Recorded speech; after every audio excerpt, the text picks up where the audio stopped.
Hello, and welcome back to an episode of the Terror Zone. This episode will lead into some painful feet, some fins, and many more seashells. These seashells contain more different stories than ever. It will decide. A faint of a little mermaid that fell in love with a human. Come along with me as we decide this story. The story starts with King barely even mentioned King Triton. Instead, it starts with his daughters, and his mother takes care of them, grandmother. But she's very proud of them, especially Ariel, who is the most beautiful and most young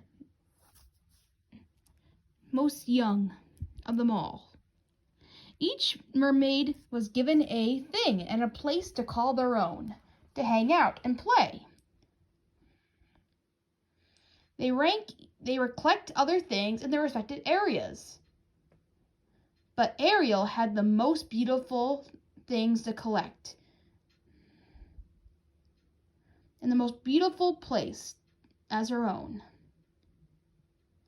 She also has collected red flowers shaped like the sun.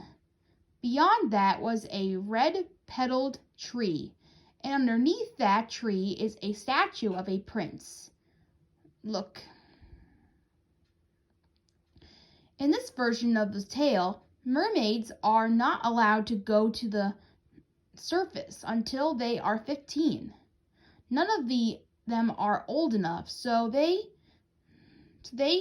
hear stories from what it's like from King Triton's mother, Ariel being the most invested in the surface. Then everyone else, and she grows up more and more invested. Then Ariel grows more and more invested as the stories go on. Once all of them come of age, they all come to the surface together for the first time. All the sisters. They ended up witnessing a shipwreck in action. But this is because of the daughters. Caused them by holding hands and sing to tell the human to join them. You see, they're the ones that cause a shipwreck and make them sink. This is their usual daily routine. Except for Ariel, who is left behind, who is not old enough. And she wishes she could be above the surface, invested into what the world looks like. But since she can't be there, she cries in tears and sinks to the bottom of the ocean. When she turns 15, she's the rest of her life. She gets dressed up. Along with King Triton's grandmother to help. She gets dressed up in this most prettiest dress. And she gets these clamps to snap at her fins, make her look even prettier. It hurts, but the mother insisted. When she gets there, she witnesses a party on a ship, and that's where she sees Eric. Falls in love with him immediately, right away. It takes a while for Ariel to recognize that she was in love. That the boat was sinking, the ship. Because of the fact that she was so in love and so infatuated, she dreamed of eventually marrying Eric. She was kind of in a state of mind. A daydream sequence, if you could imagine, if you will. Because of the storm, she quickly emerges to life, and she immediately saves Eric and swims to the surface. When she gets there, she puts Eric nearby the shore, where there is a church nearby. A church where nuns came out, along with a girl. A the girl and the nuns bring Eric into this church. When Eric woke up, he saw what looked like that the girl that was with the nuns had rescued him. So he thought that this girl rescued him. Unlike the person who did actually rescue him was Ariel.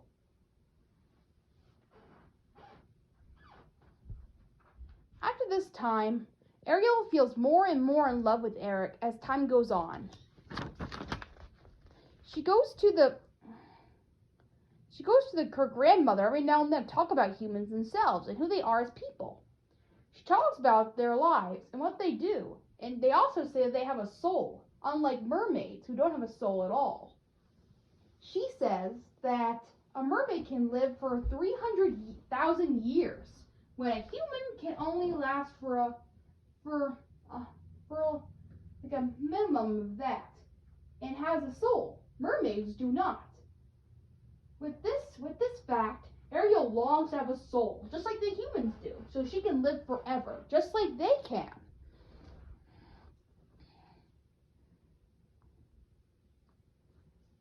With this, she falls in love more and more with the prince, Eric, and finds a way to have herself have a soul. The only way she can have a soul as a mermaid is if she falls in love with a human and has his soul attached to hers. In a way, giving her a soul and having her fall in love with the soul that she loved in order for this to happen.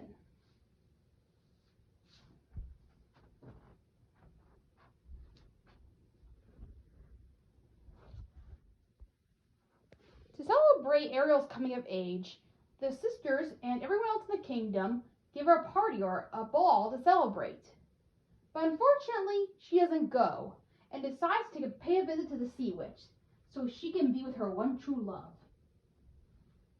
When she goes there, she had to endure some obstacles. Like, for instance, before she could end up at the sea witch, she had to go through some plants. These plants would tug at her and were alive as she went along. They're like seaweed, pretty much. They're alive and they could harm you. They were tugging at her hair and many other body parts to get her in and kill her, like many of the other bones that she saw befell her. So getting through these plants were no easy task, but she had to endure all of it she wanted to get across. This is certainly happily based on what the plants and the groaning things you see that Ursula turns her garden into. So this is more based on that idea. So when she gets to the sea witch, she is confronted with the sea witch at a little shack area. It kind of looks like a psychic shack of some sorts. It's a little different than Ursula's little old place.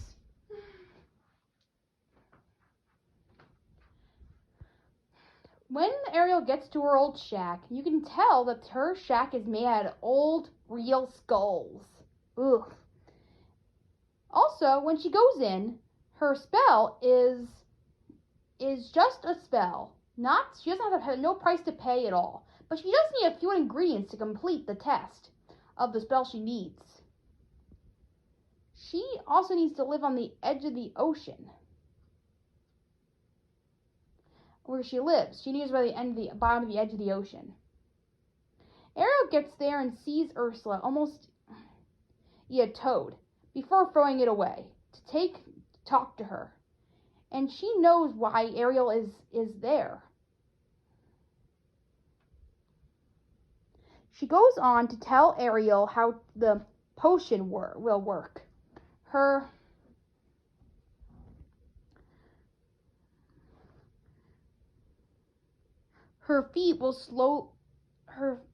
legs will slowly disappear and sink in two.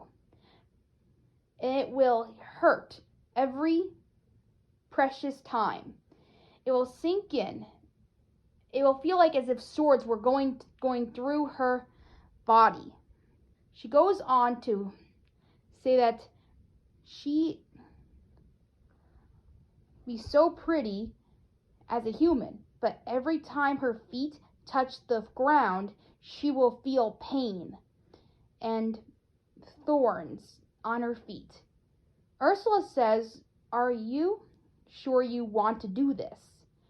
Ariel thinks about it. It's like, sure.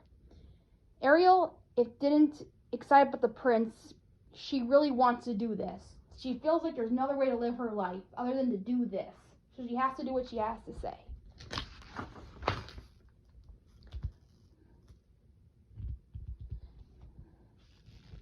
She also went on to say that if she doesn't complete this task of loving the prince, that her heart will break. And that will make her die. See?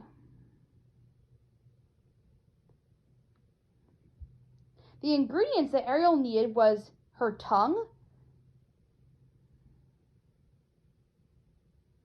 She also needs to cut open her chest. Ugh. Ariel takes the potion as she reaches the source, and away the pain comes. So much she faints as if she's dead, and then she wakes up with her body burning in the burning sun. So she has a lot of sun. She has a big, serious sunburn at this point, burning in the bright sunlight. Her body is like burning.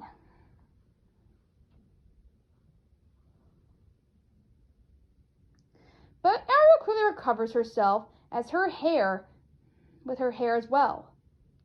The prince questions her. The prince actually comes over to her and questions her. But Ariel is so puppy-eyed and in love with the prince right away when he comes in, that she doesn't have a chance to answer or do anything to say anything. So Eric just kind of takes her under her wing, even though she never tells him anything. I mean, I know she has no voice, but at least she could have told her in body language like in the movie. But unfortunately, that's not the case in this version.